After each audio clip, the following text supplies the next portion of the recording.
एक बार ईश्वर का स्मरण करेंगे। ओम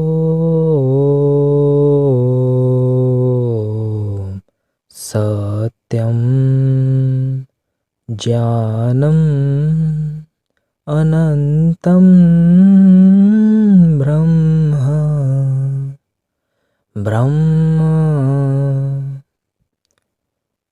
सभी आर्य मित्रों को नमस्ते। स्वागत है आप सभी का हमारे YouTube चैनल आर्यवर्त रीजनरेटर पर। दोस्तों, आपने हमारी पिछली वीडियो को बहुत प्यार दिया, तो आपका बहुत धन्यवाद। और मैं साथ ही में धन्यवाद करना चाहता हूँ कुशवाहा जी का। आर्यो, जैसा कि आपने हमारे थंबनेल और विषय को देखा होगा, तो आज की हमारी वीडियो होगी नास्तिकता के खंडन में, और अर्पित द्विवेदी का हम खंडन करेंगे अंत में। हमारा मुख्य उद्देश्य डार्विन की थियरी को समझना, उनका जो गलत बातें हैं उनका खंडन करना और अपने मत की स्थापना करना, ये रहेगी। दोस्तों, आज की वीडियो आपको बहुत मज़ेदार होने वाली है। तो हम आपसे ये चाहेंगे कि अगर आप वीडियो को आप बीच से छोड़ देंगे तो जो एंटरटेनिंग एंड इन्फॉर्मेटिव बातें जो हमने अपनी वीडियो में क्रम से सेटअप किया है, उससे आप वंचित रह जाएंगे।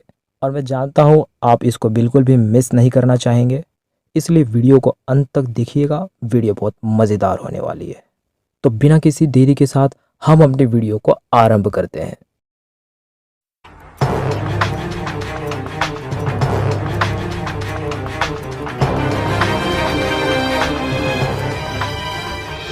तो देखिए, सर्वप्रथम तो मैं चार्ल्स डार्विन की बुक ओरिजिन ऑफ स्पीशीज को संक्षेप से बताता हूँ कि उसने अपनी इस बुक में क्या क्या विषय वस्तु रखी है, उसको समझना सबसे पहले महत्वपूर्ण है। जिन लोगों ने डार्विन की ये बुक अभी तक नहीं पढ़ा है, उनको कुछ इससे सहायता मिलेगी, और उनके लिए मैं संक्षेप में बता देता हूँ। तो डार्विन बाबा की ये बुक 14 चैप्टर्स में विभक्त है। इसमें फर्स्ट चैप्टर है वेरिएशन अंडर डोमेस्टिकेशन। इस चैप्टर में डार्विन ने ये बताया है कि वेरिएबिलिटी की कॉजेज़ क्या होते हैं। तो डार्विन के मत में वेरिएबिलिटी कैसे होती है, उसके इफ़ेक्ट्स क्या हैं, और ये इफ़ेक्ट्स उनके हैबिट्स से होते हैं या नहीं।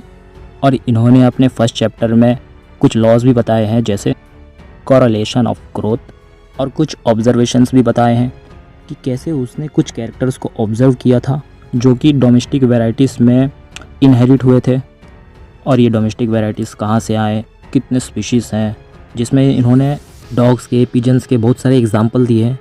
इसके बाद जो सेकेंड चैप्टर है वेरिएशन अंडर नेचर, तो इसमें बताया है जो नेचर जो वेरिएशन कर रही है, वो वेरिएशन कैसे हो रही है, और एक ही कॉमन स्पीसीज़ के इतने सारे वैरायटी कैसे हुए, क्यों हुए, और नेचुरल फैक्टर्स क्या क्या वेरिएशन पर इफ़ेक्ट करते हैं।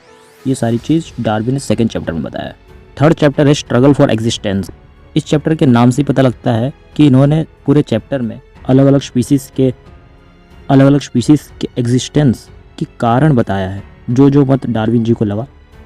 और इसमें उन्होंने अपना ये मत बताया है कि जो स्ट्रगल फॉर एग्जिस्टेंस है वो भी नेचुरल सिलेक्शन पर डिपेंडेंट है, और जो एग्जिस्टेंस के ऊपर फैक्टर्स अफेक्ट कर रहे हैं वो विषय वस्तु इस चैप्टर में बताई है। इन्होंने कई सारे पाश्चात्य विद्वानों के ऑब्जर्वेशंस को पढ़ा, और उन सब को मिला करके जो अनुमान इनके हाथ लगा उसको इस चैप्टर में समझाने की प्रयास किया गया है। और फोर्थ चैप्टर है नेचुरल सिलेक्शन का।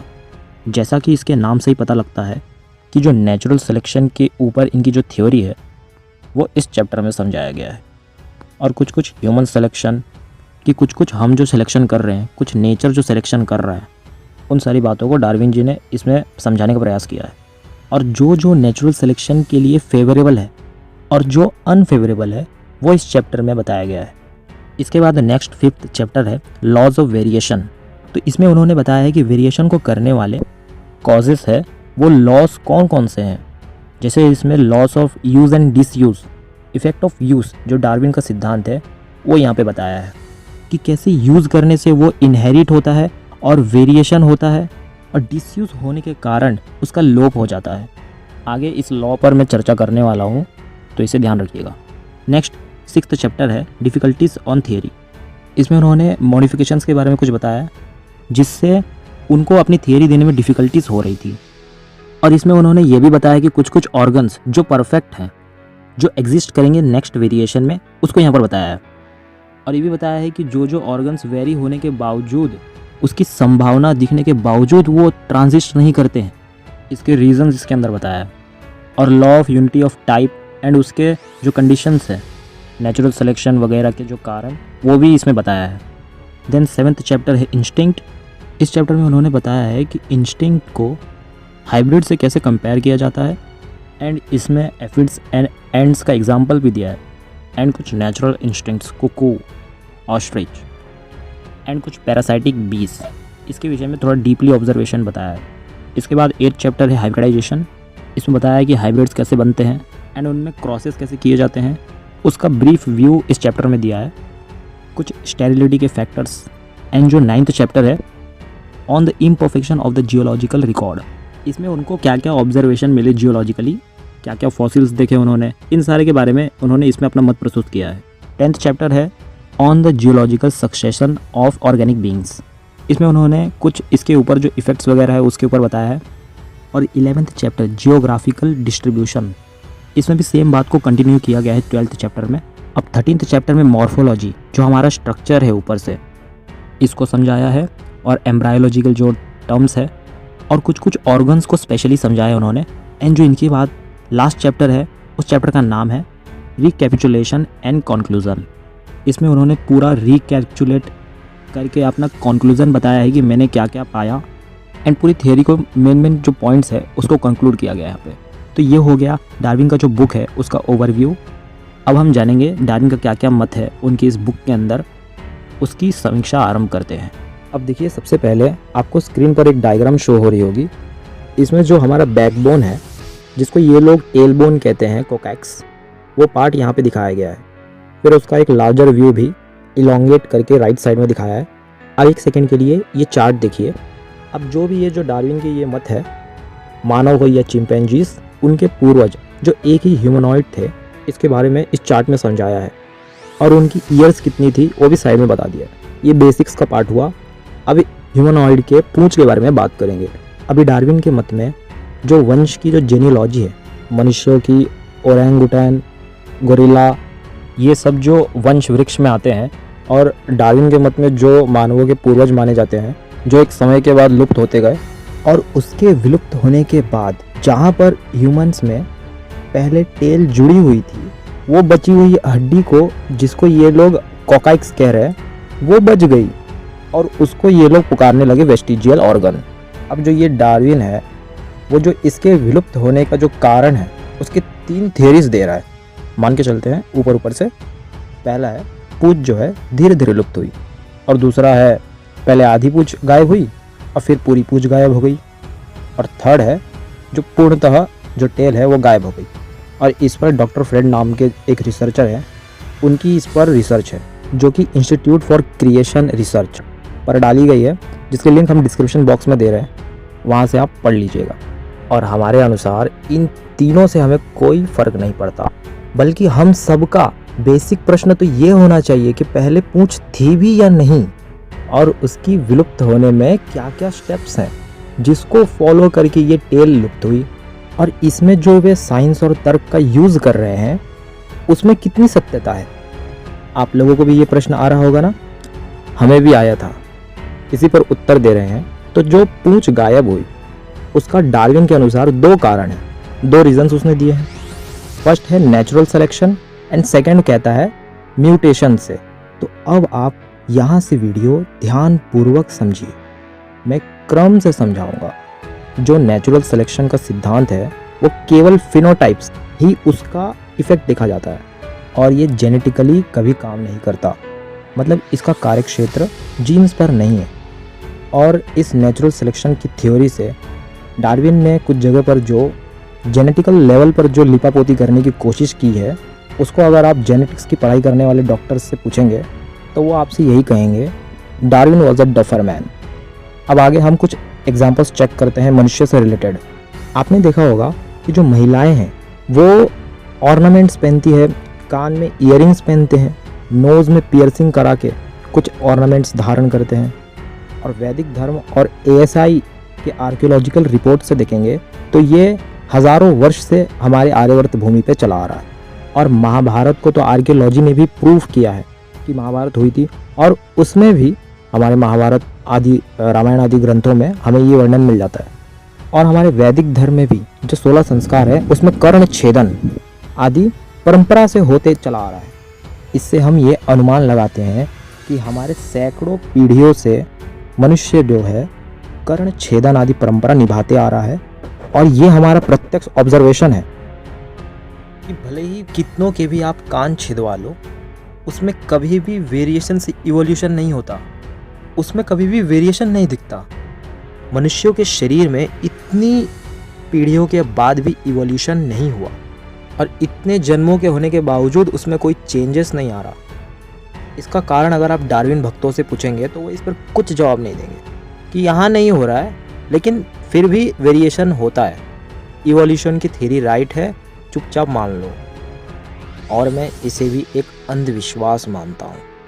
डार्विन अपने इफेक्ट ऑफ यूज़ से एक उदाहरण देता है कि गाय के जो थन है वो यूज़ करने से लंबे हो गए, और इसी इफेक्ट ऑफ यूज़ के लॉ को अगर आप लगाएंगे, जो डोमेस्टिक काऊ है उसे हज़ारों वर्षों से, नाथ जानते होंगे आप, उसके नाक में लगाया जाता है, और वो आज से नहीं हज़ारों वर्षों से, यानी कि अगर आप हड़प्पन काल में भी देखेंगे या उससे भी पूर्व से ये होता आ रहा है। मानवों ने गाय को नाथने की परंपरा बहुत प्राचीन समय से शुरू कर दी थी, लेकिन उनमें आज तक थोड़ी भी चेंजेस या डिफरेंस उत्पन्न नहीं हुआ। ये सारे डार्विन की थियरी के अपोज में बहुत बड़े बड़े प्रश्न हैं। तो आगे बढ़ते हैं। अब इससे हमें ये पता चलता है कि जो नेचुरल सिलेक्शन है वो जीन्स पर वर्क नहीं करता। अब इसी चीज़ को म्यूटेशन के थ्रू जानते हैं। म्यूटेशन पर एक प्रयोग किया गया था फ्रूट फ्लाई के नाम से, जिसे हम ड्रोसोफिला नाम से पढ़ते हैं। वो प्रयोग क्या था उसके लिए मैं डिस्क्रिप्शन बॉक्स में लिंक दे रहा हूँ। उसको पूरा यहाँ पर हम विस्तार से नहीं समझेंगे, सिर्फ मोटा मोटा मैं आपको यहाँ पे बता देता हूँ। यह प्रयोग ईयर 1910 को शुरू करके सन 2010 तक किया गया। तो इस ड्रोसोफिला प्रयोग को लगभग 100 वर्ष हो गए हैं।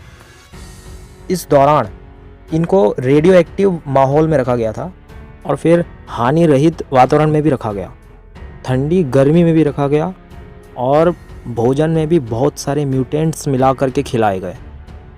एक फ्रूट फ्लाई की औसत आयु 40 से 50 दिन ही होती है, और हर फ्लाई एक दिन में अंडा देने शुरू हो जाता है, क्योंकि वह एक ही दिवस में लार्वा बन जाता है और तेज़ी से उसमें बढ़ोतरी होने लगती है। और इस 100 वर्ष के जो प्रयोग के टाइम में 3000 से 4000 इन फ्रूट्स फ्लाइज की पीढ़ियाँ लैब में उत्पन्न हुई, और इसमें ये ऑब्जर्वेशन पाया गया कि कईयों की आंखें अधिक थी और कईयों के पंख टूटे थे, किसी के पाँव भी अधिक थे और कईयों के कम भी हो गए थे। और कुल मिला के ये देखा गया कि जिनमें ये सारी परिवर्तन आए उनमें से ज़्यादातर मैक्सिमम केसेस में डेथ हो गई उनकी, और बचे हुए में से कईयों में संतानोत्पत्ति या कहें फर्टिलाइजेशन की क्षमता ख़त्म हो गई थी। तो इस एक्सपेरिमेंट से आपको और हमको क्या पता चला कि हम ये बिल्कुल भी नहीं कह सकते कि फ्रूट फ्लाइज पर जो म्यूटेशन के कारण जो चेंजेस आई या वेरिएशंस कह लो, वो हमें ज़्यादा मात्रा में लाभदायक या कहें डेवलपमेंट की इवॉल्व स्पीशीज़ देखने को मिली। उल्टे हमको, क्योंकि हमने उसमें बहुत सारी हानियाँ देखी है, और इस एक्सपेरिमेंट से डार्विन की जो इवोल्यूशन की थ्योरी है उस पर भी कई प्रश्न खड़े हो रहे हैं। और जो डार्विन कहते हैं कि म्यूटेशन जो है वो पीढ़ी दर पीढ़ी होती गई और ये सारा का सारे जो जगत है वो इवोल्यूशन के थ्रू बन गया। मैं अगर अपना मत बताऊं तो मैंने ओरिजिन ऑफ स्पीशीज़ में पढ़ा, तो जो डार्विन ने कल्पना की है, जो अनुमान प्रमाण वहाँ पे लगाया है, वो मुझे मैक्सिमम अनैकांतिक लगा। अनैकांतिक का अर्थ है कि जो बात है वो दोनों पक्ष में जा रही है, कि वैरी होगा भी और संभावना ये भी है कि वैरी न भी हो। और जैसे यहाँ पर ये एक्सपेरिमेंट फ्रूट फ्लाइज का देख लीजिए, यहाँ पर जो म्यूटेशंस है वो एक पीढ़ी से दूसरी पीढ़ी में जाना चाहिए था। ये एक्सपेरिमेंट तो स्वतः प्रमाण है कि हमें इसमें लाभदायक कुछ नहीं मिला। फिर क्या यह प्रश्न नहीं उठता कि ये सारा संसार जो आप डेवलपमेंट और या फिर कहें कि फिट फॉर द बेस्ट की जो थियरी ले आए हैं उसका तो खंडन हो रहा है ना। और इससे हमें ये पता लगा जो म्यूटेंट्स है वो किसी चीज़ को उत्पन्न नहीं कर सके, यानी उनकी पीढ़ी नहीं बढ़ रही है, और जिनकी पीढ़ी बढ़ रही है उसमें भी उनका वंश लुप्त हो गया, क्योंकि डीएनए में जो सेल्स रिपेयरिंग क्षमता होती है जो अपने आप को ठीक करती है, उसमें हमें डेवलपमेंट नहीं दिख रहा है। अब हम एक पल के लिए मान लेते हैं अभ्युपगम सिद्धांत से, लेट अस एज्यूम, आपकी जो थियरी है थोड़ी देर के लिए उसे मान लेते हैं। वैसे म्यूटेशन जो है वो हानिकारक ही परिणाम देते हैं, फिर भी हम इसको छोड़ करके तथाकथितों के लिए केवल लाभदायक म्यूटेशन की संभावना को ही गिनते हुए उसको मान लेते हैं। तो ये लोग कहते हैं बंदर की पूंछ समय के साथ धीरे धीरे लुप्त हो गई और एंड में होमोसेपियंस बन गए। तो जो पूंछ वाला म्यूटेशन हुआ है उस पर बात करें तो इसमें 6 तरह के जो टिश्यूज़ होते हैं उसको ध्यान में रख के हम आगे बताएंगे। वैसे होते तो बहुत है, लेकिन हम सिर्फ 6 को पकड़ करके चलते हैं। इसमें जो फर्स्ट है स्किन यानी त्वचा, और स्किन जो है कुत्ते, बिल्ली, गाय आदि कोई भी पशु के शरीर में होती ही है। सेकंड है ब्लड वेसल्स, जिसमें ब्लड जो है सर्कुलेट करता है, और ये 3 टाइप्स के होते हैं जो हमने पढ़ाई है, आर्टरी, वेन एंड कैपिलरी। इसके बाद थर्ड चीज़ है टेंडन या लिगामेंट। ये जो है एक रस्सी के टाइप की होती है जो हड्डियों को बांध के रखती है। फोर्थ है मसल्स, जिससे कि हम मूवमेंट्स कर पाते हैं। फिफ्थ है नर्व सिस्टम। अब नर्व सिस्टम में 2 टाइप के नर्व्स होते हैं, पहला है सेंसरी नर्व्स एंड सेकेंड है मोटर नर्व्स।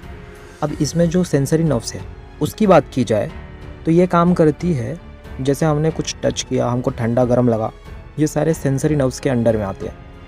और जो हिलना डुलना हम कर पाते हैं वो मोटर नर्व्स के कारण होता है। ये दोनों का कनेक्शन ब्रेन से है। इसकी कल्पना भी नहीं की जा सकती।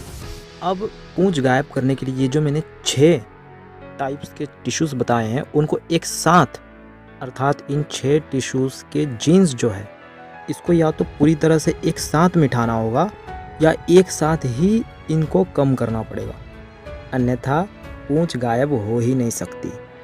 और यहाँ ये ध्यान रखिए कि इनमें से एक ही खाली अगर गायब हो तो इससे कोई ऐसा फैक्टर नहीं बनता कि पूंछ गायब हो जाएगी। तो हमें यहाँ पर 6 के 6 टिश्यूज़ को आपको गायब करना होगा, तब जा कर के यहाँ पर इवोल्यूशन होगा। अब हम मान लेते हैं कि जो पूंछ की जो ब्लड वेसल्स है को म्यूटेशन हो गया और पूंछ के ब्लड वेसल्स गायब हो गए। और सोचिए उस समय, उस इंस्टेंस पर ब्लड वेसल्स के गायब होने पर पूंछ को पोषण न मिलने से पूंछ गायब तो नहीं लेकिन सड़ जाएगी। और यह माने कि दूसरा जो त्वचा पे अगर म्यूटेशन हो गया तब उसका जो अंदर का जो भाग है उस पर कोई भी जीव जंतु उससे चिपट करके उसको इन्फेक्टेड या बाहरी जो संक्रमण है उसका प्रभाव पड़ने से पूरे के पूरे शरीर पर संक्रमण फैलने की संभावना है। और यह माने कि नर्वस सिस्टम पर म्यूटेशन हुआ तो किसी बाहरी हमले या चोट लगने के कारण, उसका नर्वस सिस्टम न होने के कारण वो उसे हिला भी नहीं डुला नहीं पाएगा, तब तो और एक समस्या उत्पन्न हो गई। तो हम इन सारी बातों को क्यों बता रहे थे? वो इसलिए बता रहे थे कि ये सारी की सारी 6 की 6 म्यूटेशन एक ही टाइम पर और एक साथ अगर लुप्त नहीं होगी तो पूंछ बिल्कुल भी लुप्त नहीं होगी। अब अगली बात यह है कि इनमें जो जीन्स है, इनमें कोई भी अंग के जीन्स अगर एक्स क्रोमोसोम में नहीं है, ये 6 के 6 जो टिश्यूज़ मैंने बताए उसके जीन्स वो एक्स क्रोमोसोम पर नहीं मिलते हैं, अतः इनका संबंध किसी नर या मादा से नहीं हो सकता। दूसरी बात है कि ये 6 अंगों के जो जीन्स 6 अलग अलग हैं और इन 6 जीन्स में एक साथ म्यूटेशन होगी तब जा कर के पूंछ लुप्त होगी। अब जैसा कि हमने पूर्व में समझा कि नेचुरल सिलेक्शन से बाहरी खाली चेंजेस आ सकती है, उससे ये समझ में आता है कि ये 6 जीन्स जो है वो किसी बड़े जीव के शरीर पर ये म्यूटेशन होने की संभावना एकदम ना के बराबर है। जीन लेवल पर ये सारे के सारे म्यूटेशंस एक साथ हो जाना ये बड़े जीव में पॉसिबल नहीं है। तो अब क्या बचा कि ये सारे म्यूटेशन हो सकता है गर्भावस्था में हो, और उस टाइम जिसको कि हम स्टेम सेल्स के नाम से जानते हैं। और ये जो पूंछ गायब होना है वो अगर हम गर्भावस्था में जो स्टेम सेल्स है उस पर जब म्यूटेशन होगी तभी ये पूंछ गायब होने की डार्विन की सिद्धांत प्रूव्ड होगी, अन्यथा कभी नहीं। तो अब आप समझिए कि जब स्पर्म और ओवम मिलते हैं फर्टिलाइजेशन के लिए तो दोनों के जो क्रोमोसोम्स है वो n होते हैं, तो दोनों मिलकर 2n बनाते हैं, यानी कि जाइगोट बनाते हैं। तो इसमें 23 जोड़ियाँ होती हैं, जिसे हम बोलते हैं ना 23 पेयर ऑफ क्रोमोसोम्स, तो 23 जोड़ियाँ होती हैं और 23 का पेयर यानी 23 + 23 46, और जिसमें से 4 ऑटोसोम्स होता है और जो 2 होते हैं वो होते हैं सेक्स क्रोमोसोम्स। यानी कि ये जो क्रोमोसोम्स बताते हैं कि जो भी फाइनल प्रोडक्ट या बेबी होगा उसका सेक्स क्या होगा, मतलब उसका जेंडर क्या होगा, या तो मेल होगा या तो फीमेल होगा या न्यूट्रल भी हो सकता है। यानी कि क्रोमोसोम अगर X एंड X होगा तो वो फीमेल होगा, और यदि एक X और एक Y होगा तो वो मेल होगा। तो ये 2 तरह के क्रोमोसोम्स होते हैं। तो जो थ्योरी है उसमें स्टेम सेल्स क्या है वो देखते हैं। तो अभी हमारे पास जो जाइगोट बन गया था 2n का, उसमें जो सेल्स यानी कोशिकाएं द्विगुनी हो जाती है, जैसे 1 से 2, 2 से 4 ऐसे। तो ऐसे मल्टीप्लाई होकर विभाजन उसका जब चलते रहता है तो इन्हीं में से कुछ सेल्स मिल करके आँख बनाते हैं, और कुछ सेल्स मिल करके मसल्स बनाते हैं, कुछ दिमाग बनाते हैं, हाथ बनाते हैं, पाँव बनाते हैं, वगैरह वगैरह। तो जो स्टेम सेल्स है वो उस स्थिति को कहते हैं जब सारे एक जैसे हों, उस स्थिति को स्टेम सेल्स कहते हैं। तो यहाँ तक क्लियर हुआ कि स्टेम सेल्स क्या है। अब हम म्यूटेशन को देखते हैं। तो म्यूटेशन तभी प्रभावित होगा जब ये जाइगोट से ले करके ये स्टेम सेल्स के बीच में असर करेगा। जब उसने अभी तक ऑर्गन्स ही नहीं बनाए, वो अभी स्टेम सेल्स है, अभी वो बने नहीं हैं। मुझे बहुत हंसी आ रही है ये सुन करके। डार्विन को अपनी स्टोरी लिखने से पहले थोड़ा तो बुद्धि का प्रयोग करना चाहिए था कि भविष्य में उसको पढ़ने वाले स्टूडेंट्स उसकी इस फर्जी बात को क्यों प्रमाणिक मानेंगे कि जब वो स्टेम सेल्स है तभी उस पर म्यूटेशन होगा, तभी वो असर करेगा। क्योंकि उसके एक इंस्टांस के बाद अगर म्यूटेशन हुआ भी तो वो कोई असर नहीं करेगा, कोई लाभ नहीं देगा, कोई उसका रिजल्ट नहीं निकलेगा।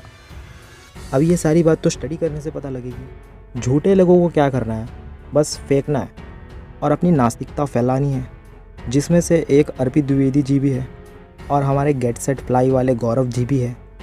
इनको इस कपोल कल्पित थियरी पे अंधविश्वास करना जमता है, लेकिन ये मुंह उठा करके दूसरों को अंधविश्वासी कहते रहते हैं। तो आपको भी उनका ये सच पता चल रहा होगा अभी। तो जो ये म्यूटेशन होने की जो प्रोसेस ये मान रहे हैं उसको देखते हैं।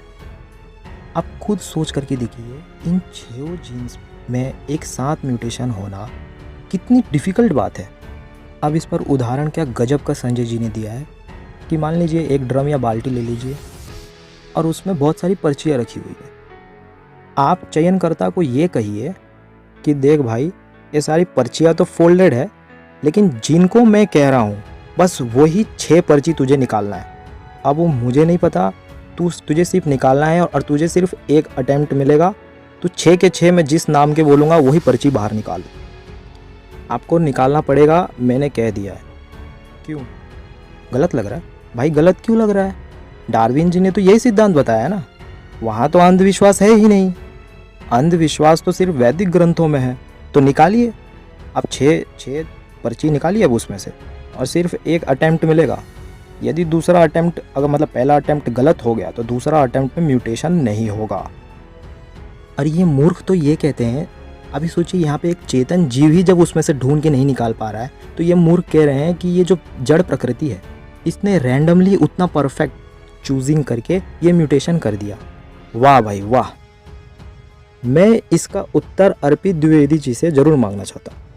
तो दर्शकों ये देखिए, अब तक की रिसर्च में लगभग 60,000 एक्टिव जीन्स हमने खोज लिए।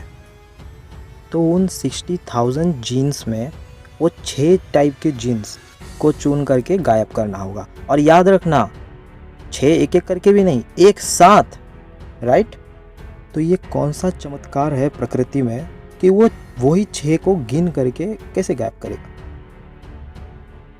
अब पूर्व में जो बाल्टी का उदाहरण दिया था हमने, तो अर्पित द्विवेदी को भी पकड़ के लाना चाहिए और ऐसा बोलना चाहिए कि तुम ये 6 पर्ची जरूर निकाल के दिखाओ। देखना वो पक्का निकाल के दिखाएगा और अपने सिद्धांत को प्रूव भी करेगा। तो मैं यही तो समझाना चाह रहा हूँ कब से। आप खुद सोच कर देखिए ये कितना डिफ़िकल्ट है, और आप कहते हैं ये अबुद्धिपूर्वक जो ये जड़ प्रकृति है, उसने सारा ये रैंडमली कर दिया। ईश्वर की बुद्धिमत्ता पे तो सवाल कर ही रहे हो, ऊपर से अपनी एक मूर्खता सामने पेश कर रहे हो। क्या इसको ही आप विज्ञान कहते हैं? कि अंधभक्ति में तर्क करना भी आप भूल गए हैं। जो अनैतिक, जो अनैकांतिक सिद्धांत है, उसको ही मूल मान ले रहे हो। जिस सिद्धांत का हेतु ही हेतुआभास है, नॉनसेंस है, उसको जबरदस्ती हमें पढ़ाए जा रहे हो। अब पूछने पर तो उत्तर भी नहीं दे रहे हो। अर्पित महोदय, 60,000 तो छोड़िए, अगर मैं 1,000 में से भी इन 6 टाइप्स को अगर गायब करने का आपको चांस दूं, जिससे कि आपकी पूछ वाली सिद्धांत सिद्ध होती है, तो वो भी आप अपने कभी कोई तर्क से सिद्ध नहीं कर पाओगे, राइट? और 60,000 तो बहुत दूर की बात है। अगेन मैं अपनी बात को रिपीट कर रहा हूँ, ये 6 को ढूंढना भी है और एक साथ में इनमें म्यूटेशन भी करना है, और लाभदायक म्यूटेशन करना है। नहीं तो आपको पता है फ्लूट फ्लाई वाला सिद्धांत, एक्सपेरिमेंट, वही यहाँ पे केस हो जाएगा। इससे भी तो आपकी कोई जो इवोल्यूशन की थ्योरी है वो सिद्ध नहीं हो पाएगी। और दूसरी बात, एक नर और एक मादा, यानी मेल और फीमेल, इन दोनों में ये जो म्यूटेशन हो रहा है ना, पूंछ को गायब करने के लिए जो 6 टाइप के गायब करने की बात आई है, वो म्यूटेशन दोनों में होना चाहिए। दोनों में होगा ना, तब जाकर के आपका जो बेबी होगा वो टेल लेस होगा। तो ये मूर्ख किसी और को बनाइएगा। वैदिक मत वाले तो ये ऐसी मूर्खता को एक पोप कल्पना कहते हैं। नास्तिक लोग ईश्वर से दूर करने के लिए भी बहुत बड़ी बड़ी पोप कल्पनाएं करते हैं, हालांकि वो अपनी बात को सिद्ध तो नहीं कर पाते हैं। देर अदेर पोल तो खुली जाती है। आप सोच रहे होंगे मैं इतनी रूडली क्यों बात कर रहा हूँ, वो इस कारण से कर रहा हूँ, ये जो आस्था है ना, इसने एक डस्टबिन बनाया है और उसमें हमारे ईश्वर यानी ओम के सिंबल को अपमानित किया है। खैर, हम लोग कोई अपशब्द नहीं कहेंगे, हम सिर्फ वही कहेंगे जो ये सिद्धांत को मानते हैं। ये लोग बंदर पुत्र है ना, ये जितने नास्तिक हैं वो बंदर पुत्र हैं। आज से इनको उसी नाम से पुकारिए। इनको तो गर्व होना चाहिए अपने बंदर पुत्र होने पर।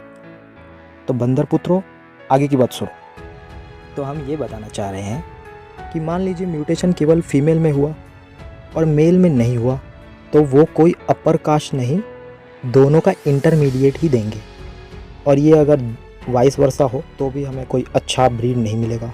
मतलब ये सारे के सारे कोइंसिडेंस एक साथ अगर होंगे, तब जा कर के आपकी इवोल्यूशन थियरी सही बैठेगी।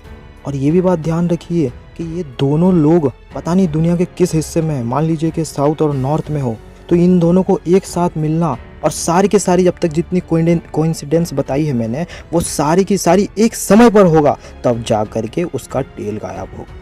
और भैया म्यूटेशन तो हो गया, मान लीजिए सारी की सारी अद्भुत जो कलाकारी है वो जड़ प्रकृति ने कर तो दिया, लेकिन अपनी पीढ़ी भी तो आगे बढ़ानी है, दोनों को साथ में भी रहना पड़ेगा। मतलब बेवकूफ़ी की भी एक हद होती है।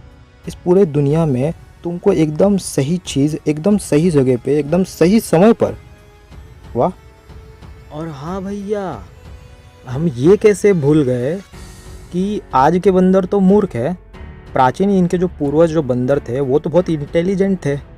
उनको तो साफ पता था भाई मुझे तो ह्यूमन बनना है, इसलिए फटाफट एकदम मस्त ब्रीड को ढूंढो, एकदम मस्त मैच करके ब्रीड को ढूंढो और एक नया स्पीसीज को उत्पन्न करो।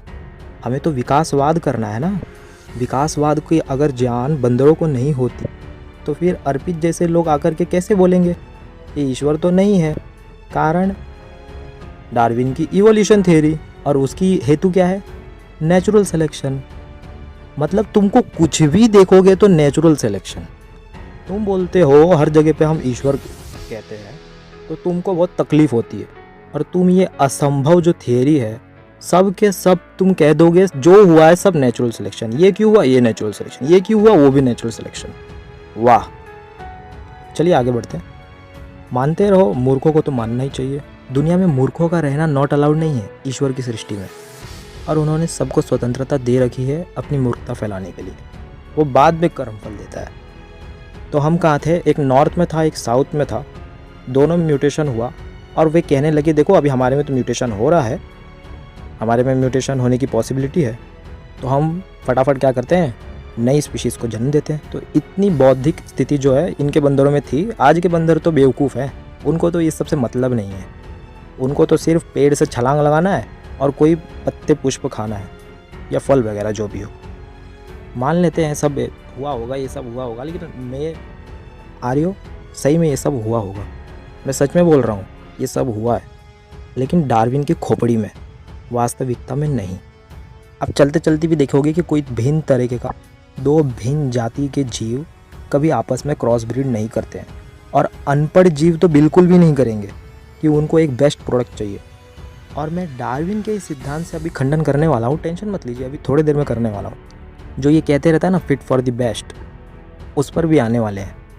तो ये म्यूटेशन इतना असंभव है जैसे चांद के 2 टुकड़े कर देना, 6 दिन में धरती बना देना, बिना पिता के ही मरियम को गर्भ धारण करवा देना, और कहूँ तो पीपल के नीचे बैठ करके अद्भुत ज्ञान को मस्तिष्क में टपका लेना।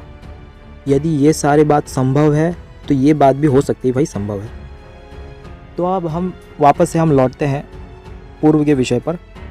जो हमने पूर्व में एक डायग्राम दिखाया था, जो कोकाइक्स का, अब हमारे जो बोन है शरीर में, वो क्यों है, किस कारण से है, वो उसे भी समझा देते हैं।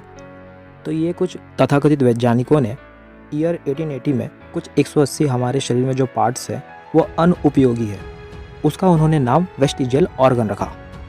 तो उसके बाद हुआ यूँ कि 1971 सन में एनसाइक्लोपीडिया ऑफ ब्रिटेनिका रिसर्च द्वारा उस आंकड़े को सीमित करके 100 अंगों को वेस्टिजियल ऑर्गन बताया। उन्होंने पूर्व की धारणा जो थी उसको खंडन करके दूसरी एक बात को रखी। तो उन्होंने क्या किया, अपने पूर्व की जो अवधारणा थी उसको खंडन करके नई बात को रखी, अपनी बात को मॉडिफाई कर लिया। तो विज्ञान की एक खास बात है कि कोई भी चीज़ को अंतिम सच नहीं बताता। उनकी रिसर्च जो भी है उसको वे ये करके नहीं बताते कि केवल इन्हीं की बात सच है। वे मानते हैं कि मनुष्य जो है वो अल्पज्य है, उससे त्रुटि आदि सब होती रहती है, इसलिए वे आगे धीरे धीरे पूर्व की सारी थियरीज़ को खंडन करते रहते हैं। ये भी मान सकते हैं कि आज की जो थियरीज़ जो साइंस ने गढ़ रखी है उसका भी भविष्य में बहुत खंडन होने वाला है। और जो ये नास्तिक उड़ रहे हैं इन लोगों के बल पर, उन मूर्खों का तो कोई प्रयोजन सिद्ध तो होता नहीं है, फिर भी खाली दूसरों के रिसर्चेस पे उड़ना है और अपनी नास्तिकता की चोला पहन करके भीमटावाद इत्यादि फैलाना है। तो इसके बाद क्या हुआ कि धीरे धीरे 1999 में आते आते सब साइंटिस्ट उन्होंने ये कहा कि अरे बेवकूफ़ो, वेस्टिजियल जो अंग है उसकी सूची तो होती ही नहीं है, इन सब के पीछे कुछ कारण था। तो मूर्खों ने जो ये वेस्टिजियल अंग का जो थियरी पीछे दिया था उसका आगे चल करके खंडन कर दिया। ये सारे के सारे जो अंग है वो कोई भी व्यर्थ के नहीं है, सब के सब यूज़ वाले हैं। ये अर्पित द्विवेदी तो एक नंबर का मूर्ख है जो इसको पता नहीं क्या समझते, टेल बोन पता नहीं क्या क्या, वो तो सिर्फ नाम दिया है उसको, उसका बंदरों की टेल से कोई रिलेशन नहीं है। अरे उसका तो जो ज़मीन आसमान का जैसा डिफरेंस है वैसा ही है उसको भी।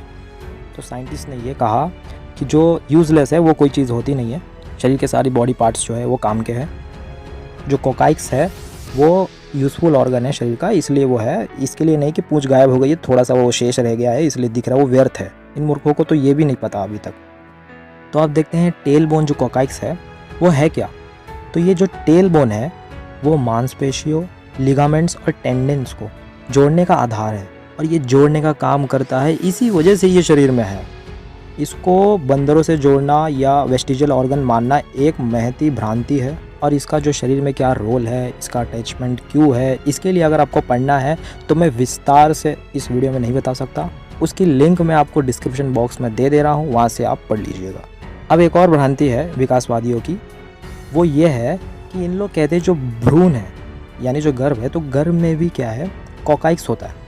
तो वो क्यों होता है? तो 90% विकासवादी जो सिद्धांत मानते हैं वो ये जानते हैं कि जो लोग हैं सामान्य जनमानस, उन लोगों ने भ्रूण को तो देखा नहीं होगा, इसलिए ये अच्छा मौका है लोगों को बेवकूफ़ बनाने का। तो इसी बात का फ़ायदा पहले अर्नस्ट हैकेल ने उठाया था। वो एक भ्रूण वैज्ञानिक थे। उन्होंने 1866 ईयर में कहा कि जो ह्यूमन का जो भ्रूण है वो उन सारी अवस्थाओं से गुजरता है जिनमें उसका विकासवाद होता आया है। मतलब जो आपके दिमाग में आ रहा है ना, वही है यहाँ पर कि मानव भ्रूण में जो भी विकासवाद हुआ, कुत्ता, गधा, बंदर, जो भी, उस सारे के सारे स्टेजेस में जो भ्रूण है वो जाता है और तब जाकर वो मनुष्य का बच्चा बनता है। ये कहते हैं अर्नस्ट हैकेल। ये थी उनकी ऑब्जर्वेशन। और हाँ, उन्होंने ये भी कहा था कि उसके जो भ्रूण है उसमें मछली की तरह उसको गिल्स भी होंगे, और भी फलाना फलाना जितने स्पीशीज़ है उन सारी की जो अंग है वो उन्होंने भ्रूण में बताया था। अब 1966 के कुछ समय बाद ही ये थियरी झूठी सिद्ध हो गई थी और उनके बाद जो न्यू न्यू थ्योरीज आई उन्होंने खुद इनको फेक थियरी से अप्रूव्ड कर लिया था। और शौक की बात तो ये है कि सन 2000 तक ये थ्योरी हमारे पाठ्यक्रम से हटाई नहीं गई, हमें पढ़ाया जाता आ रहा है। अब ये पता नहीं कि वो क्यों पढ़ाते थे। तो वहाँ अल्ट्रासाउंड और सोनोग्राफी आदि का आविष्कार हो गया था, तो वहाँ उन्होंने ये देख करके कि मानव भ्रूण में कोई पशु आदि नहीं दिखते हैं, वहाँ मानव भ्रूण जैसा ही दिखता है। और अब तो 4D डॉपलर्स आदि भी आ गए, उससे तो हम एकदम पूरा स्पष्ट व्यू देख सकते हैं भ्रूण के अंदर दिखता कैसा है। तो ये पहले मूर्ख बना लेते थे, आज ये मूर्ख नहीं बना सकते। तो इसे इतना तो समझ में आ जाना चाहिए कि ना तो कोई ह्यूमनॉइड नाम का कोई पूर्वज था जिसकी कल्पना करके हम मानव को उसका वंशज कह सकें, और ना ये बात सिद्ध होती है कि मानव की कभी पूंछ भी थी, या कहें कि मानव जो है वो बंदर से उत्पन्न हुआ। और अगर आप ये कहें कि फॉसिल्स से साबित होता है, फॉसिल्स की कल्पना और अनुमान हम लगा करके ये कह सकते हैं कि नहीं भाई ये तो सिद्ध हो रहा है, वे भी बहुत पहले की शोध थी, उनमें भी अनेक सारे झूठे साबित हो गए हैं। ये फॉसिल्स 60-70 ईयर्स पहले खोजे गए थे और उन्होंने जो इस पे परिकल्पना दी है वही आज तक चली आ रही है। इसमें कोई नया विशेष चीज़ नहीं जोड़ा गया। हो सकता है आगे की रिसर्चेस में उन सारी बातों को भी खंडन कर दिया जाएगा, जैसे बहुत सारी फॉसिल्स को झूठे भी साबित किए जा चुके। तो ये पहले की खोज को आज भी दिखा कर अपना झूठ चला रहे हैं। मैं तो उसका भी खंडन करने वाला हूँ अन्य एक वीडियो बनाकर। ज़्यादा समय नहीं लूँगा, बहुत जल्द उसका भी खंडन होगा। फॉसिल्स पर एक नई वीडियो आएगी, थोड़ा शोध आदि रिसर्च करके हम उसको प्रस्तुत करेंगे। तो अब तक के सारे विषय से क्या कंक्लूजन आया? क्या हमने वेरिएशंस को सिरे से नकार दिया? नहीं, हमने कुछ छोटे मोटे वेरिएशंस होते हैं उसको माना है, जो कि कोई ऐसा नहीं कह सकते कि वो एकदम लाभदायक और एक इवोल्यूशन सिद्ध करती है, ऐसा नहीं है। छोटे मोटे वेरिएशंस होते हैं, लेकिन वो संकरता के कारण आगे वंश को चला नहीं पाते। ये भी हमारा मत है। हमारा मत है जाति कभी भी परिवर्तित नहीं होती है, केवल थोड़े बहुत वर्ण परिवर्तित होते हैं। और डार्विन ने यही सबसे बड़ी भूल की है, यही उसकी ब्लंडर मिस्टेक है कि उसने वर्ण को देख करके जाति को कह दिया। उसे वर्ण और जाति का भेद ही नहीं पता था। उसने जो कुछ सिम्टम्स देखे हैं जैसे कलर चेंज हो जाना, ये सारी चीज़ को देख करके उसने सोचा कि जातियाँ भी चेंज होती है, जिसका कि खंडन अभी तक हमने कर दिया है। अब हम डार्विन के जो फेमस लॉस है उसके बारे में चर्चा करेंगे। तो ओरिजिन ऑफ स्पीशीज़ में जैसा मैंने पहले आपको इंडेक्स की थोड़ी प्रस्तुतिकरण किया था, तो उसमें हमने कुछ ऑब्जर्वेशंस देखे जो डार्विन जी ने किए थे, जो कि काफ़ी अच्छे भी है, प्रशंसनीय है। उनको भी सत्य की खोज के लिए अंदर इच्छा थी। उनको भी पाश्चात्य सभ्यता में जो चल रहा था, ईसाई आदि जो पाखंड है, जो कुरान के पाखंड है, उससे मुक्त होकर के कोई थियरी देनी थी जो प्रमाण अनुकूल हो। इसलिए उन्होंने एक ऐसी थियरी दी जिससे कि बाइबल और कुरान के जो ईश्वर है उसका खंडन हो सके। बाकी ये संभावना है, तो आगे देखते हैं। हम सब ये जानते हैं कि जो डार्विन जी का जो थियरी है वो पूरी तरह से बेस्ड है नेचुरल सिलेक्शन पर। तो सर्वाइवल फॉर द फिटेस्ट, यही डार्विन जी का जो मेन स्टेटमेंट था। अब मैं दर्शकों से ये कहूँगा, हालांकि बहुत समय आपका हमने ले लिया है, फिर भी कुछ समय और रुक जाइए, क्योंकि अब आपके मनोरंजन का समय है। अब हम ये बताएंगे कि डार्विन की ही थियरी डार्विन के ही दूसरी सिद्धांतों को कैसे खंडन करती है। परस्पर विरोधी जो लॉस उसने बनाए हैं उसका ही आपको अभी हम प्रस्तुतिकरण करेंगे। परस्पर विरोधी जो डार्विन जी ने अपनी लॉस बनाए हैं वही चीज़ आपको अब भी से देखने को मिलेगी, इसलिए अब तो बिल्कुल भी मिस मत करना, ठीक है। तो डार्विन का जो सिद्धांत है वो ये कहता है कि जो सारी जितनी दुनिया में वर्ल्ड वाइड जो स्पीशीज़ है वो सब कुछ एक यूनिट से बनी है, यानी एक ही से बने हैं लगभग। और वो ये भी कहते हैं कि इन सब होने के कारण जो है वो नेचर है, यानी इन सब में जो हाथ है वो नेचर का है, मैन इसमें कुछ नहीं किया है। और हाँ, ईश्वर को तो ये लोग मानते नहीं हैं। तो वेरिएशन कब होता है? जब नेचर उसको अलाउ करेगा। तो देखिए, अगर आप ये समझ रहे हैं कि जो मैन है वो मान लीजिए कोई एनग्राफ्ट टेक्निक जो ट्रीज में होता है, आजकल हम देख रहे हैं कि मैन ने कोई पार्ट को कट किया और एनग्राफ्ट टेक्निक से नई स्पीशीज़ बनाने की अगर कोशिश की प्लांट्स में, तो वो तब तक नहीं होगा जब तक नेचर उसको अलावेंस नहीं देगा। वैसे हमने अभी तक तो ये सब का खंडन कर दिया था कि जो भी इन लोगों को अपना मत फैलाना था, तो इन लोगों ने सारी की सारी चीज़ पे नेचुरल सिलेक्शन का नाम दे दिया और उनके अंधभक्त उसी पे अंधविश्वास करते आते हैं। फिर भी हम मान लेते हैं, इनकी अनेकांतिक सिद्धांत को भी मान लेते हैं। फिर भी चलिए आगे हम चर्चा को आगे बढ़ाते हैं। तो डार्विन के अनुसार ये जितनी भी दृश्यमान वैरायटीज़ है वो सब बहुत स्मॉल अमाउंट ऑफ प्रोटोटाइप से बने हैं। तो यहाँ पर प्रश्न यह उठता है कि जितने भी हम वेजिटेबल्स देखते हैं, जितने भी हम फ्रूट्स देख रहे हैं, जितने भी हम ट्रीज़ में देख रहे हैं, तो क्या वो सारे के सारे एक ही बीज से बने हैं, या फिर कहेंगे कि एकदम स्मॉल अमाउंट ऑफ जो इनका मूल आधार है वो एक था। सारे के सारे जितने बीज हैं आज जितने भी धरती पे देखे जाते हैं वो सारे के सारे क्या कारण में एक ही थे? ये प्रश्न कहीं ना कहीं हर एक साइंस के स्टूडेंट को ज़रूर आता होगा। तो डार्विन की जो ये थियरी है वो इस चीज़ को कभी डिफाइन नहीं कर पाती कि ये इसके पीछे का कारण क्या है, कि सारे के सारे बीज जो हैं वो एक से बने हैं या बहुत सारे से चीज़ से बने हैं। जो थियरी अपने में शंका लाने वाली है, पूरी तरीके से वो कोई डिफाइन नहीं कर पाती है अपनी थियरी को, अनेक प्रश्नों का हल नहीं कर पाती, तो इस पर अंधविश्वास हम कैसे उत्पन्न करें? हम कैसे ऐसे ही मान लें कि सारा जितना भी दृश्य वर्ग है वो एक ही कारण से बना है, वो सब मूल में एक ही था, और वो इतने सारा विभाजन हुआ कि अनेक वैरायटीज हमें मिल गए। अभी हमने सिद्ध किया कि एक बंदर से मनुष्य बनने में उसको इतनी डिफ़िकल्टीज फेस करनी पड़ रही है, तो आप सोचिए इतनी सारी जातियों में परिवर्तन किस प्रकार हो गया। तो यहाँ तक तो ठीक था कि वर्ण यानी एक्सटर्नल कंडीशन से, नेचुरल सिलेक्शन से कुछ बदलाव तो होता है, वर्ण में बदलाव होता है, लेकिन ये मानना बिल्कुल भी ठीक नहीं है कि जेनेटिकल लेवल से उसकी पूरी की पूरी जाति ही परिवर्तित हो जाएगी, कि उस स्पीशीज़ के जो पुराने इसेंशियल फीचर्स थे उनको वे लूज़ कर दे और उसके नेचर को भी बदल दे, और यही नहीं उसकी बुद्धि में भी वृद्धि कर दे। डार्विन ने अपने बुक में कहीं भी ये नहीं बताया कि सारे वर्ल्ड में जितनी भी स्पीशीज़ है उन सब के पीछे ठीक ठीक क्रम क्या है, उनका कारण क्या है, वो किस प्रकार से बन गए, उनके पीछे का पूरा जो इवोल्यूशन का जेनियोलॉजी है वो क्या क्या है। अब आप तो ये स्वीकार करेंगे नहीं कि कोई एक नीम का पेड़ है, उसी से बाद में जाकर के मीठा एप्पल या मैंगो बन गया, क्या आप स्वीकार करेंगे? हम सब तो यही जानते हैं कि नीम के बीज से नीम उगता है, आम के बीज से आम, लेकिन डार्विन की थ्योरी यहाँ पे फेल हो जाती है इन सारी चीज़ों को एक्सप्लेन करने के लिए। और वहीं जो ये कहता है कि सारी की सारी चीज़ बदलाव और इवोल्यूशन के कारण हुई है, ये भी एक झूठ है। जब आप सारी की सारी चीज़ों को जानते नहीं है, डिफाइन नहीं कर पा रहे हैं और बोलते हैं उस पर रिसर्च होना चाहिए, फिर आपकी थ्योरी प्रमाणित कैसे? ये तो हो गया प्लांट किंगडम का। अब फटाफट हम एनिमल किंगडम का भी देख लेते हैं। तो एनिमल किंगडम पे डार्विन की थ्योरी ये कहती है कि पहले जो है एक सेल का जीव आया और उससे ही ये इनन्यूमरेबल स्पीसीज धीरे धीरे उत्पन्न हो गए, सबके सब उसी से फॉर्म हो गए। और इसके पीछे डार्विन जी ने इतने बड़े बड़े जंप मारे, वो ठीक ठीक सबको ये डिफाइन नहीं कर पाए कि कौन सी स्पीशीज़ कब आई, अभी इसके फॉसिल्स नहीं मिले हैं, पता नहीं क्या क्या उन्होंने कहा। तो हम ये भी कह सकते हैं कि Darwin was a best jumper, वो बहुत अच्छे एक जंपर होंगे, तभी वो इतनी बड़ी बड़ी जंपिंग मारते थे। उन्होंने कोई भी स्पीशीज़ को किसी से भी बना दी, लेकिन उसके पीछे का एकदम ठीक ठीक कारण नहीं बताया।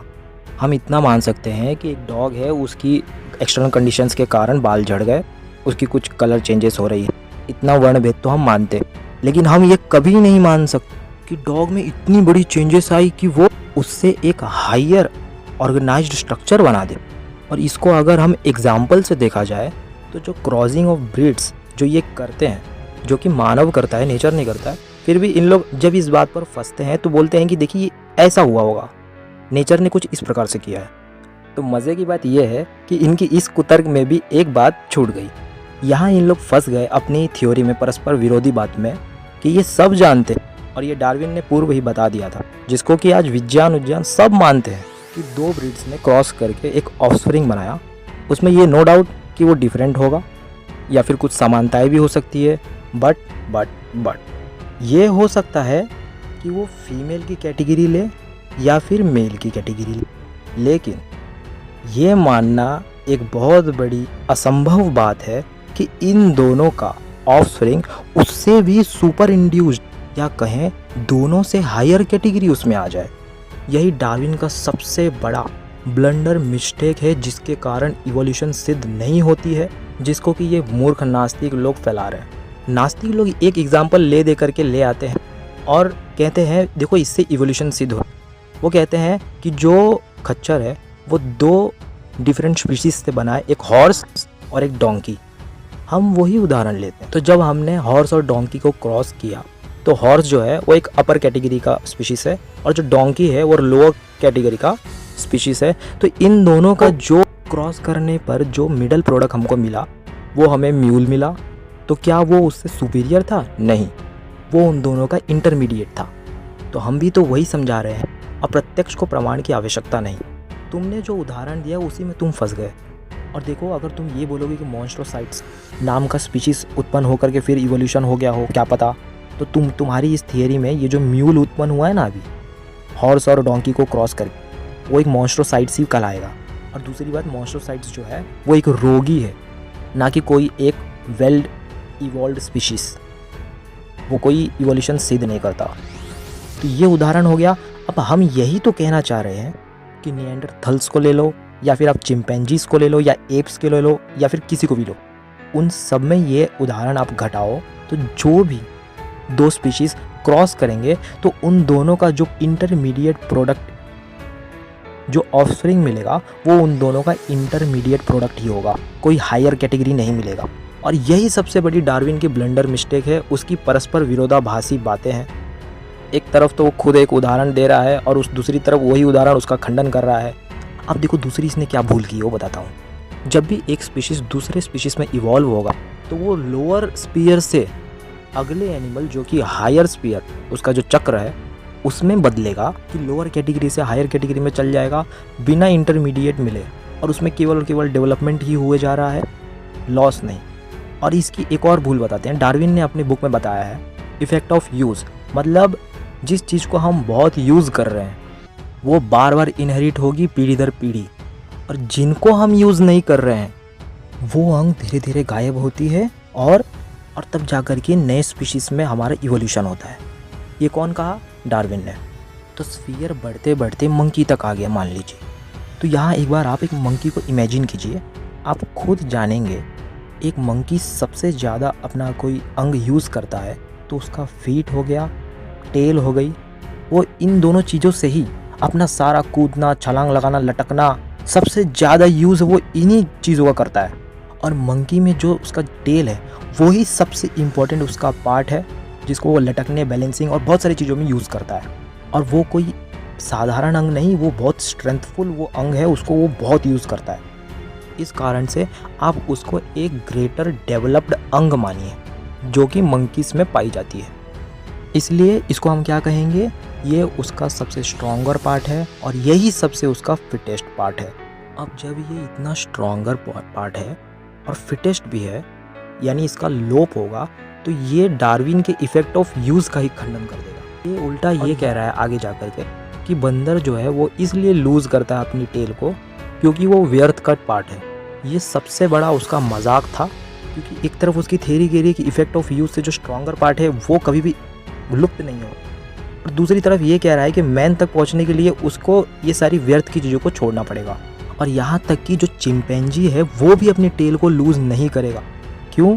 तो वो हमने पहले आपको बताया, 6 जीन्स को एक साथ लुप्त होना पड़ेगा।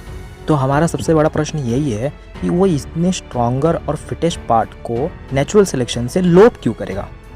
इस पर डार्विन और आपके अर्पित द्विवेदी की क्या ऑब्जर्वेशंस है, क्या आपने फाइंडिंग्स की है और क्या आपके रिसर्च में देखा गया। यहाँ डार्विन तो अपने ही परस्पर विरोधाभास वाली बातों में फंस गया है, क्योंकि स्ट्रॉन्गर पार्ट होने से मनुष्य को वो पूंछ मिलनी चाहिए थी और भी बेस्ट लेवल की मिलनी चाहिए थी। वो इंस्टिंक्ट नहीं होना चाहिए था, उसका लोप नहीं होना चाहिए था। फिश में टेल था, उसका लोप नहीं हुआ। फिर उसके बाद वो ज़मीन पे आ गया, वहाँ भी उसके पास टेल था। फिर वो रिप्टाइल्स बन गया, वहाँ भी टेल था। फिर वो स्नेक बन गया। मतलब मैं ये बोल रहा हूँ कि वो इतनी सारी कंडीशंस में टेल को नहीं लोप कर रहा है, टेल को निरंतर यूज़ करते आ रहा है। और जब उसको मंकी पे आकर के फिर उसको छोड़ना ही था तो फिर पहले उत्पन्न ही क्यों किया।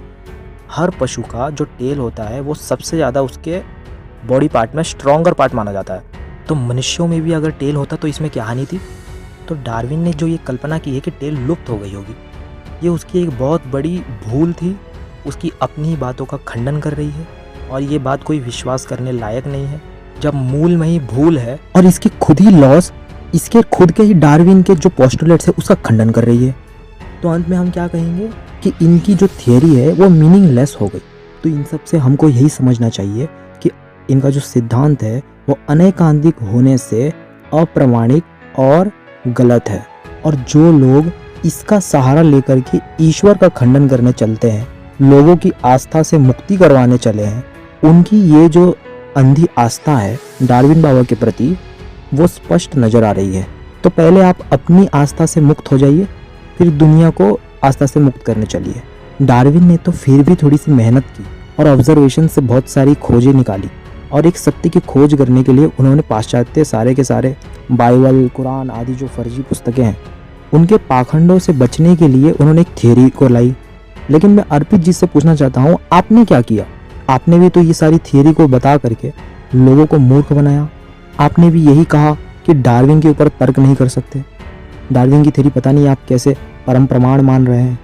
और सबसे बड़ी बात, आप कुछ नहीं हो और आप उस ईश्वर को चैलेंज कर रहे हो, उस परम बुद्धिमान परमात्मा को चैलेंज कर रहे हो जिसने सारी की सारी सृष्टि बनाई, और ये सारी की सारी सृष्टि बुद्धिपूर्वक बनी है, जो एकदम वेल डिजाइंड है और हर चीज मैनेज्ड है, व्यवस्थित है। तो इसका जो कोई ना कोई क्रिएटर, एक मैनेजर होना चाहिए जो इसका संचालन कर रहा है, जो ये सारी की सारी जो क्रिया है जो हमारे लिए असंभव है, जिसको सोचने के लिए बुद्धि भी चकरा जाती है। बुरा ना माने, आप जैसे इतने संकीर्ण मानसिकता वाले लोग जो साइंस का चोला पहनकर झूठ फैला रहे हैं, आपको शर्म आनी चाहिए। और दर्शकों, मेरी नज़र में अर्पित द्विवेदी एक भिमटा है जो कि नव बौद्धों के ही गैंग से जुड़ा हुआ है। इसका जो गुरु है वो साइंस जर्नी है, और ये मैंने ऐसे आकलन निकाला कि मैंने इसकी वीडियोस देखी तो इसने सबका खंडन किया, लेकिन बौद्धों के विरुद्ध एक भी वीडियो नहीं बनाया, साइंस जर्नी के विरुद्ध एक भी वीडियो नहीं बनाया। इसने उसके झूठे पाखंडों को और उसकी जो फेक वीडियोस है उस पर कोई भी वीडियो नहीं बनाया। इसकी FB ID देखा, वहाँ पर सिर्फ और सिर्फ बौद्धों के पोस्ट आए हैं। ये वैदिकों से इतना अगर द्वेष करता है तो ऐसी कोई चीज़ ला के दिखाए जो बौद्धों में है और वो शिक्षा हमारे वेद आदि में नहीं है। ऐसी क्या चीज़ है जो हमारे वेद आदि में नहीं है और बौद्धों में है? ऐसा कौन सा विज्ञान है, ज़रा दिखाइए हमें। और मैं चाहता हूँ कि आप मेरे खंडन में एक वीडियो बनाएं, ताकि मैं आपकी उस वीडियो के खंडन में, जिसमें आपकी जितनी भी भ्रांतियाँ हैं सबका मूल सहित निवारण कर दिया जाए। और हाँ, ये सूचना आप ध्यान रखिए, और ये बात ध्यान रखिए कि आज की वीडियो जो हम बना रहे हैं वो मात्र ट्रेलर है, उसको आप पिक्चर मत समझिए, क्योंकि पिक्चर तो अभी बाकी है।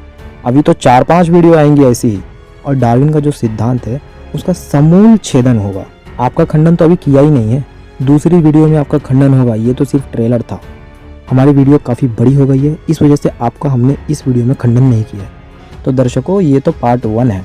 तो दोस्तों, महर्षि दयानंद, पंडित गुरुदत्त विद्यार्थी जी और संजय आर्य जी, हमने ये वीडियो इन सब से सीख कर ही बनाया है, और इनकी रिसर्च को ले करके हमने अपनी रिसर्च को भी साथ में जोड़ करके यह वीडियो को प्रस्तुत किया है। तो हम इन सबको आभार व्यक्त करते हैं, और इसी के साथ हम नास्तिकता खंडन के इस पार्ट 1 सीरीज़ को एंड करते हैं। इसी तरह के और भी जानकारी युक्त वीडियो को प्राप्त करने के लिए आप हमारे YouTube चैनल आर्यवर्त रीजनरेटर को सब्सक्राइब करें, लाइक करें और शेयर करें। दोस्तों, मैं चाहता हूँ कि ये वीडियो आप प्रत्येक उस व्यक्ति तक पहुँचाएं जहाँ जहाँ ये नास्तिक और ये भिमटे अपनी पाखंड से श्रद्धालु भोले लोगों को मूर्ख बना रहे हैं। क्योंकि सत्य के ग्रहण और असत्य के त्याग में सदा हमें उद्यत रहना चाहिए, और हमें सदा लोगों के परोपकार के लिए कार्य करने चाहिए। यही हमारे ऋषियों की शिक्षा है, यही हमें अपने वेद सिखाते हैं। तो मिलते हैं जल्दी अन्य वीडियो के साथ, तब तक के लिए नमस्ते जी।